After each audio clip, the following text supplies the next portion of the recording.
오늘 말씀 열왕기상 18장 16절로 29절 말씀입니다. 우리 한 목소리로 봉독하겠습니다. 시작. 오바댜가 가서 아합을 만나 그에게 말하매 아합이 엘리야를 만나러 가다가 엘리야를 볼 때에 아합이 그에게 이르되 이스라엘을 괴롭게 하는 자여 너냐? 그가 대답하되 내가 이스라엘을 괴롭게 한 것이 아니라 당신과 당신의 아버지의 집이 괴롭게 하였으니 이는 여호와의 명령을 버렸고 당신이 바알들을 따랐음이라. 그런즉 사람을 보내 온 이스라엘과 이세벨의 상에서 먹는 바알의 선지자 450명과 아세라의 선지자 400명을 갈멜산으로 모아 내게로 나오게 하소서. 아합이 이에 이스라엘의 모든 자손에게로 사람을 보내 선지자들을 갈멜산으로 모으니라. 엘리야가 모든 백성에게 가까이 나아가 이르되 너희가 어느 때까지 둘 사이에서 머뭇머뭇하려느냐? 여호와가 만일 하나님이면 그를 따르고 바알이 만일 하나님이면 그를 따를지니라 하니 백성이 말 한마디도 대답하지 아니하는지라. 엘리야가 백성에게 이르되 여호와의 선지자는 나만 홀로 남았으나 바알의 선지자는 450명이로다. 그런즉 송아지 둘을 우리에게 가져오게 하고 그들은 송아지 한 마리를 택하여 각을 떠서 나무 위에 놓고 불은 붙이지 말며 나도 송아지 한 마리를 잡아 나무 위에 놓고 불은 붙이지 않고 너희는 너희 신의 이름을 부르라. 나는 여호와의 이름을 부르리니 이에 불로 응답하는 신 그가 하나님이니라. 백성이 다 대답하되 그 말이 옳도다 하니라. 엘리야가 바알의 선지자들에게 이르되 너희는 많으니 먼저 송아지 한 마리를 택하여 잡고 너의 신의 이름을 부르라. 그러나 불을 붙이지 말라. 그들이 받은 송아지를 가져다가 잡고 아침부터 낮까지 바알의 이름을 불러 이르되 바알이여 우리에게 응답하소서 하나 아무 소리도 없고 아무 응답하는 자도 없으므로 그들이 그 쌓은 제단 주위에서 뛰놀더라. 정오에 이르러는 엘리야가 그들을 조롱하여 이르되 큰 소리로 부르라. 그는 신인즉 묵상하고 있는지 혹은 그가 잠깐 나갔는지 혹은 그가 길을 행하는지 혹은 그가 잠이 들어서 깨워야 할 것인지 하매 이에 그들이 큰 소리로 부르고 그들의 규례를 따라 피가 흐르기까지 칼과 창으로 그들의 몸을 상하게 하더라. 이같이 하여 정오가 지났고 그들이 미친 듯이 떠들어 저녁 소재 드릴 때까지 이르렀으나 아무 소리도 없고 응답하는 자나 돌아보는 자가 아무도 없더라. 아멘. 오늘은 열왕기상 18장 말씀을 가지고 갈멜산에서의 대결이라는 제목으로 묵상 나눔 하도록 하겠습니다. 세 부분으로 나눠서 생각해 봅니다. 16절로 18절인데요. 17절을 봅니다. 한번 따라해 봅시다. 이스라엘을 괴롭게 하는 자여 너냐. 마침내 아합은 그토록 애타게 찾던 엘리야 선지자를 만납니다. 그리고 그가 엘리야를 보자마자 한 첫 말은 내가 이스라엘을 괴롭게 하는 자냐라고 하는 그런 말이었습니다. 그가 풍요의 신 바알을 노하게 하여 비가 내리지 않게 함으로 자신과 백성들이 고통받았다 이렇게 생각했기 때문입니다. 이것은 그가 그토록 고통받았음에도 불구하고 전혀 자신의 잘못을 알지 못하고 있음을 보여줍니다. 그러자 엘리야는 자신 때문이 아니라 당신과 당신의 집안이 여호와의 명령을 버리고 바알들을 따랐기 때문이라 이렇게 아합을 책망했습니다. 가뭄을 초래한 주범은 아합이고 원인은 그의 우상 숭배였다는 거예요. 아합이 하나님의 선지자를 죽이고 대신 세운 바알과 아세라의 선지자들을 처단해야 이 가뭄이 끝이 날 것이었습니다. 한번 따라해 봅시다. 책임을 전가하거나 변명하지 말라. 자, 아합처럼 늘 남의 탓을 하는 사람은 자신이 물컵을 어질러도 남이 이곳에 물컵을 놓은 것을 탓합니다. 그래서 항상 마음속에 억울함이 있는 거예요. 이런 사람들은 늘 비난 대상을 찾고 희생양을 찾습니다. 핑계 논리 때문에 언제나 나는 피해자가 되는 거죠. 그러나 핑계를 대면 마음은 편할지 모르지만 결코 문제는 해결되지 않습니다. 왜냐하면 그 문제의 원인이 나에게 있기 때문이에요. 크리스천들이라면 남편 때문에 또 아내 때문에 이런 말을 할 필요가 없습니다. 그 남편과 아내를 선택한 사람이 바로 자신이기 때문이죠. 그리고 사실 100% 상대방의 잘못도 아닐 것입니다. 그 사람이 그렇게 행동하는데도 어떤 이유가 분명히 있는 거죠. 비난하고 책임을 전가하는 것은 나의 삶의 주도권을 상대방에게 넘겨주는 어리석은 짓이라는 사실을 우리가 알아야만 합니다. 그 사람이 바뀌지 않는다면 그러면 결국 아무것도 바뀌지 않기 때문이에요. 그래서 우리가 상대방을 바꾸려고 하지 말고 먼저 나 자신을 돌아보고 나부터 바꾸려고 노력해야 하는 것입니다. 그러나 저도 문제가 생기면 이 아합처럼 누군가를 비난하거나 책임을 전가하고 싶을 때가 있습니다. 오늘 난 어떤가 한번 살펴보고 이런 상황에서 주님께서 우리에게 깨닫는 은혜를 주셔서 우리가 책임을 전가하거나 변명하지 않고 먼저 우리 자신부터 돌아볼 수 있는 저와 여러분들 되시기를 주님의 이름으로 축원합니다. 두 번째는 19절로 21절 말씀인데 21절을 봅니다. 한번 따라해 봅시다. 너희가 어느 때까지 둘 사이에서 머뭇머뭇하려느냐.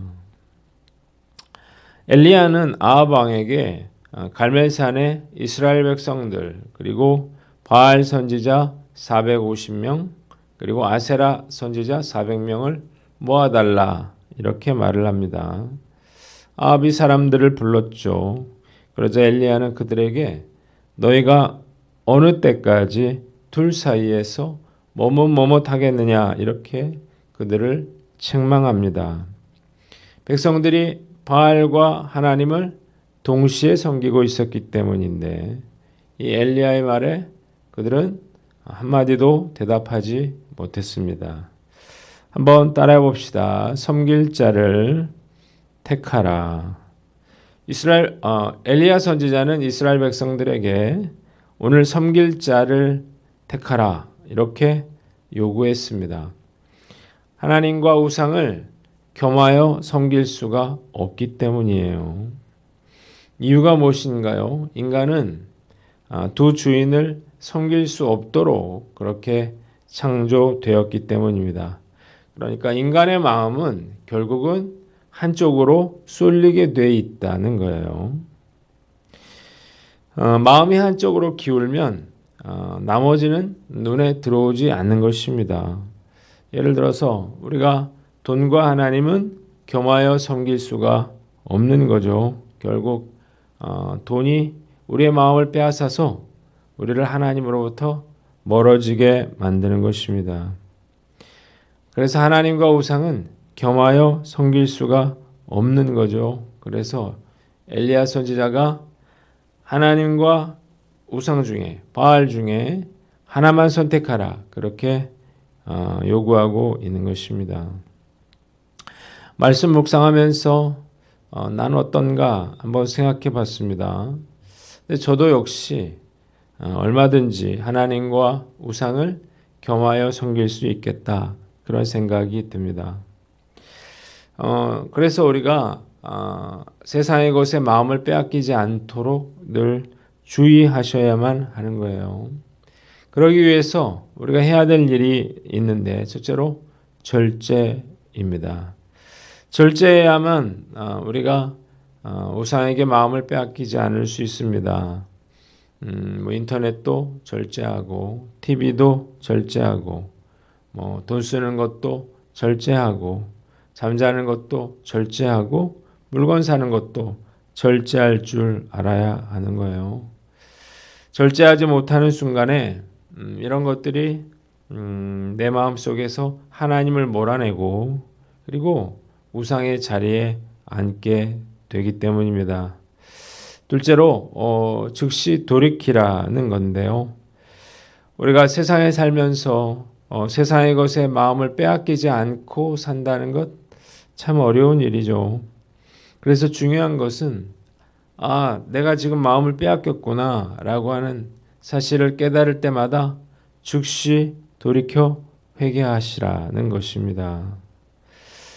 만일 내가 지금 세상의 것을 하나님보다 더 사랑하고 원하고 있다면 그것이 돈이든 명예든 자식이든 간에 빨간불이 들어오는 것이죠.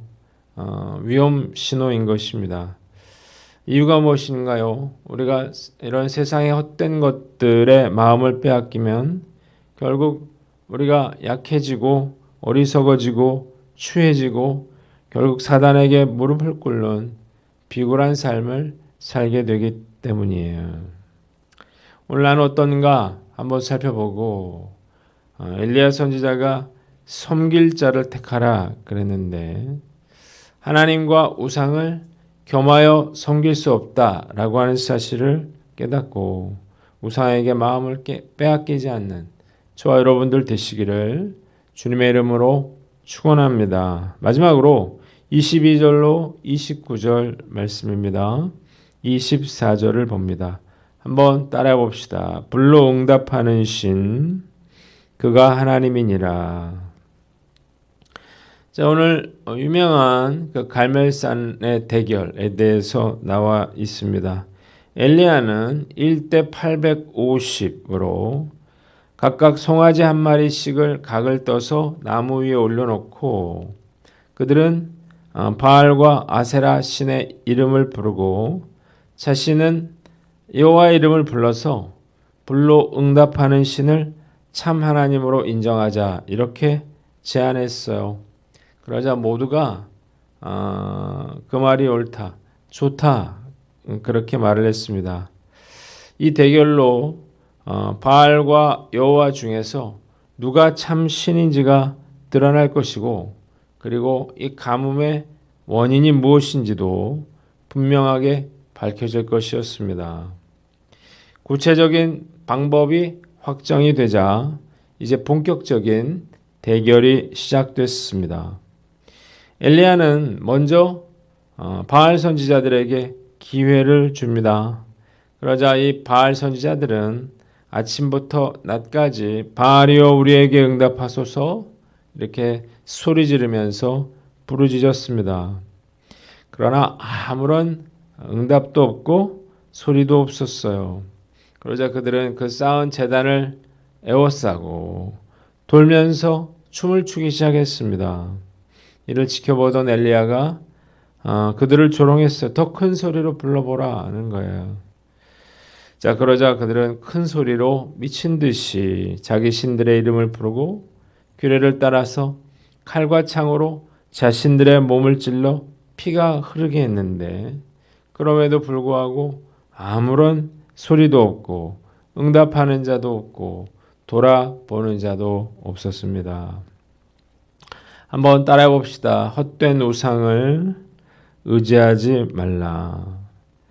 자, 바알 선지자들은 하루 종일 피까지 흘려가면서 울부짖었지만 아무런 응답도 받지 못했습니다. 이유가 무엇인가요? 그들이 섬기던 바알은 처음부터 아무것도 할 수 없는 그런 헛것이었기 때문이죠. 예레미야서 10장에 보면 하나님은 우상의 제조 과정에 대해서 설명하시므로 우상이 얼마나 헛된 것인가에 대해서 폭로하십니다. 우상이라고 하는 것은 사람이 베어낸 나무로 깎고 다듬고 은과 금으로 꾸며서 만든 공예품에 불과하다는 거죠. 사람이 손으로 만든 우상은 신이 아니기 때문에 그런 것들이 사람에게 복이나 화를 줄 수 없는 것입니다. 그래서 우상은 두려워할 이유가 없다고 말씀하시는 건데, 놀라운 사실은 과학기술이 그렇게 발달한 2023년도에도 여전히 사람들은 손으로 만든 우상이 우리에게 길흉화복을 가져다 준다고 믿고 있다는 것입니다.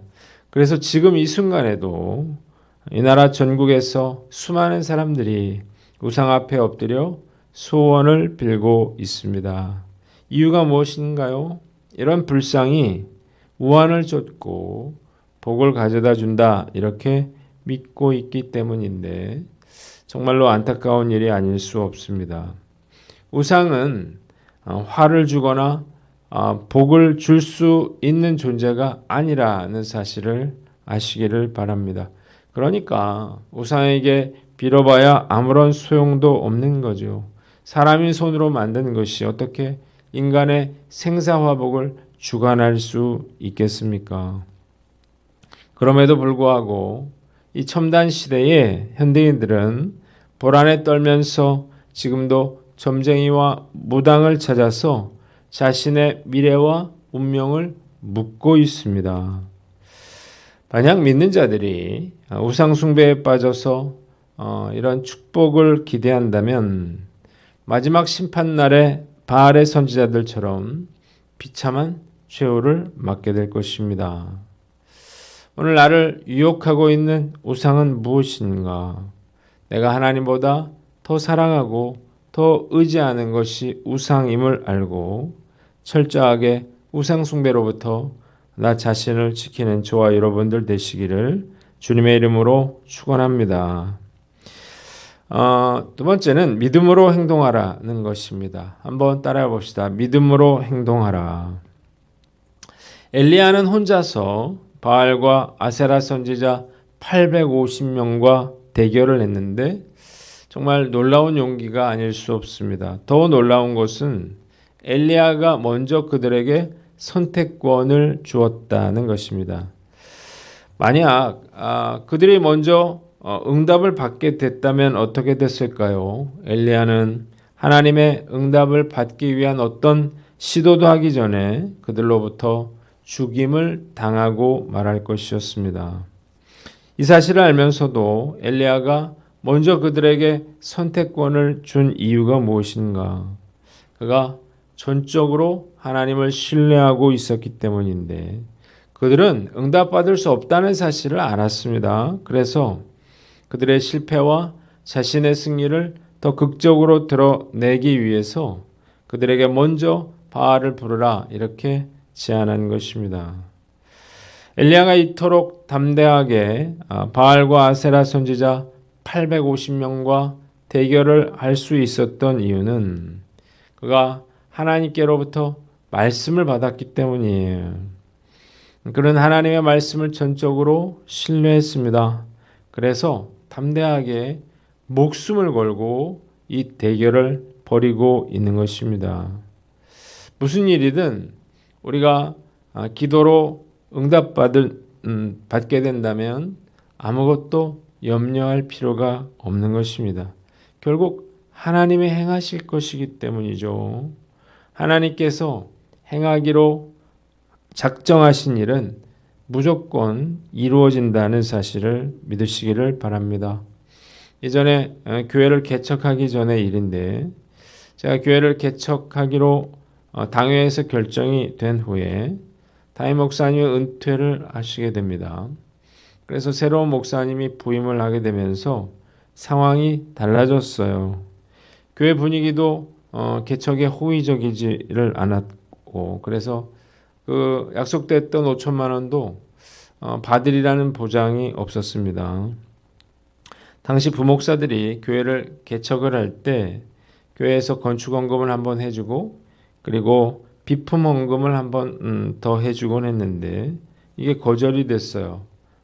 이미 건축 헌금이 너무 많이 거쳤다는 이유 때문이었는데, 그래서 이번엔 주보 사이에 이 비품 리스트만 하나 끼워 주기로 했습니다.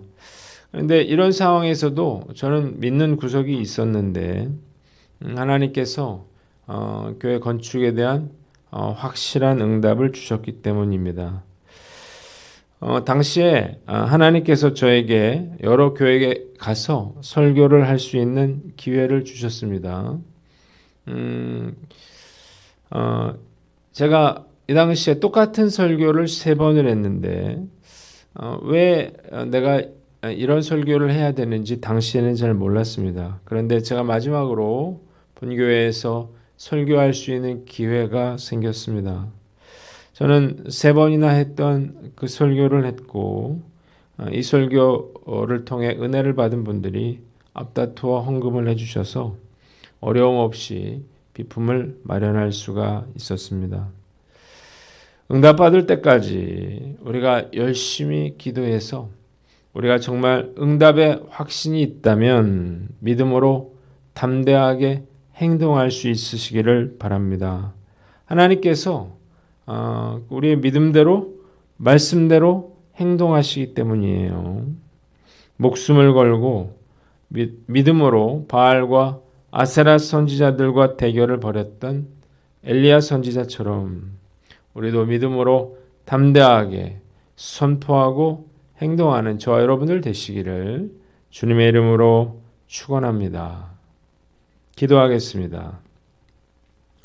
하나님 아버지, 우리가 하나님만 섬기기로 결단하며 믿음으로 담대하게 행동하게 하여 주시옵소서.